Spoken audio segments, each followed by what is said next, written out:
Yeah, for me, foraging is a big part of the restaurant that I run, Anon, and we forage a lot of our produce from the coastline, estuary, hedgerows, as well as all our homegrown vegetables and this kind of thing that we grow at home, and rare plants that we can't pick because they're too rare. We don't want to kill everything off.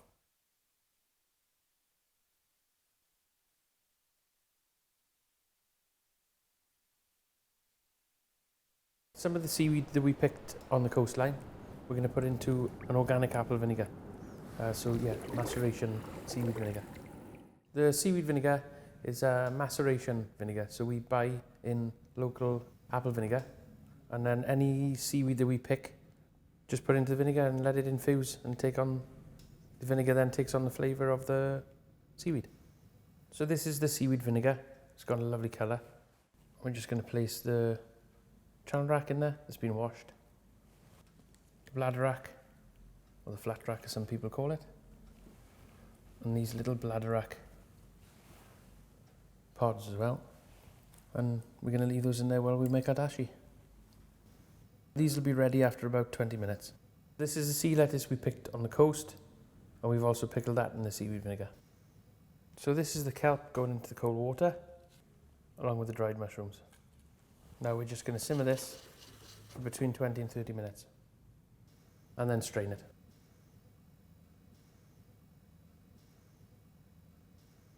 And there's our lovely dashi. We bring it back up to the boil, simmer it to reduce for 5 to 10 minutes. Then we add some butter, just whisk in the butter so it gently melts.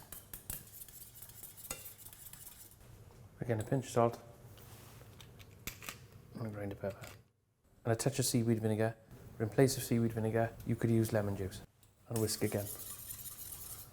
So this is the fresh lava we picked down on the coast here in Pembrokeshire earlier on, and we've washed it and we've now simmered it for half an hour, just taking off the excess water.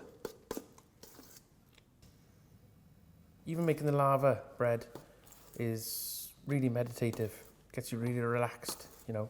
You can just leave it simmering away there while you're getting on with other things. It makes me feel really happy when I make it. And I picked it myself anyway. Right, so we're just going to make a simple dressing with the seaweed vinegar to dress the shoreline plants. This is local rapeseed oil. So that was 5 tablespoons of seaweed vinegar and 5 tablespoons of local rapeseed oil from Manabia. God, that's nice, isn't it, as well? That's lovely, that's emulsified lovely. Touch of salt. And a couple of grinds of pepper. So this is the sea beet and the sea aster that I foraged on the Pembrokeshire coast. Some rock samphire, leaves and seeds, touch of golden samphire, some sea purslane, and a few sea radish flowers. We're just going to drizzle some of the seaweed vinegar dressing on the leaves.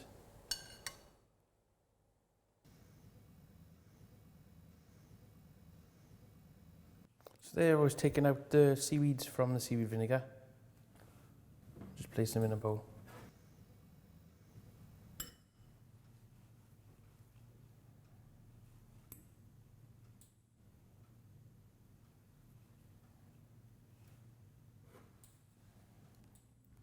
And the pickled sea lettuce.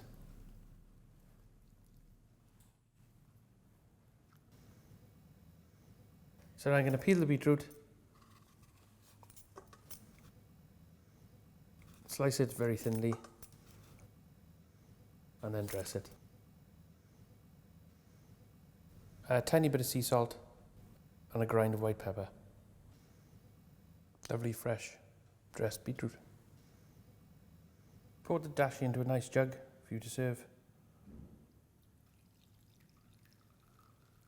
So I've simmered the potatoes gently for 20 minutes, just until they're cooked, and then I've coated them in some local butter and some wild thyme.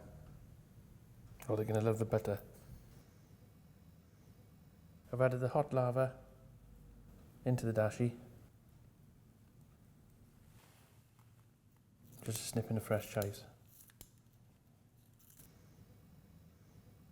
So you can either eat this meal as it is, in separate bowls, sipping on the soup, and then eating the salad, the beetroot, potatoes, and then the pickled seaweed on the side, or you can just chuck it all in one big bowl and eat a lot. So you can buy some of these ingredients ready-made, but I find the whole thing of getting down on the beach and gathering your own stuff really meditative, and it's just lovely to get outdoors. So yeah, it's a good thing to do. Just get out there and pick your own if you can.